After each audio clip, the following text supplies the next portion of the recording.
During sex, roughly 300 million of sperm quickly enter the vagina. Once millions of them have to be released or perish in their acidic surroundings. Nonetheless, a large number of people survive due to the components of the fluid that provide protection envelops them. The sperm then needs to go through the cervix, the portion of the body below the uterus that enters the vaginal canal. Normally, this is closed. However, when the ovulation of the lady is available for the sperm has the challenging task of swimming exercise through the cervical mucus, which is extremely diluted uniformity, so that the sperm may, once inside the uterus, swiftly reach the uterus cervix.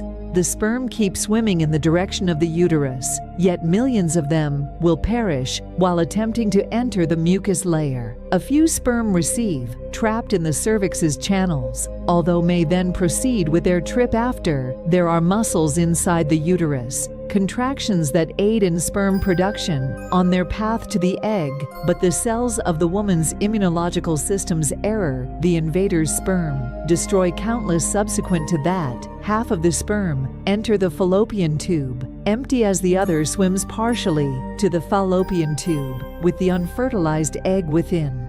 Only a few thousand people are inside presently. The tubes of fallopian. Meanwhile, the egg was pushed by tiny cilia in the direction of the uterus, thus it goes on its course. Sperm need to look for that motion in order to the ovum.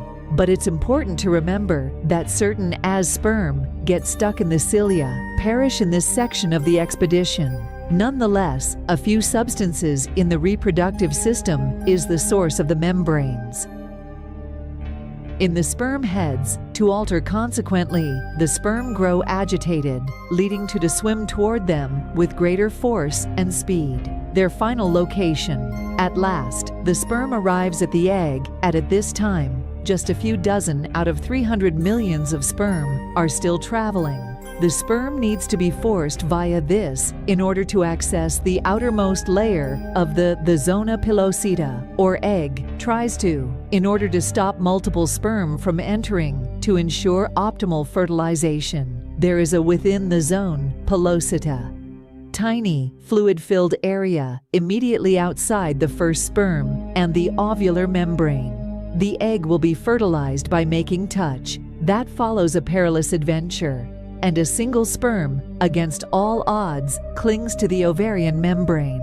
Their outer membrane fused in minutes, and the sperm inside the egg is drawn to it. This incident results in modifications to the barrier that keeps further sperm from affixing and then releasing substances that prevent more sperm from the egg, rendering it unbreakable. However, within the ovum, the male, as genetic material proliferates, a new barrier that envelops the genetic components that form a male pronucleus.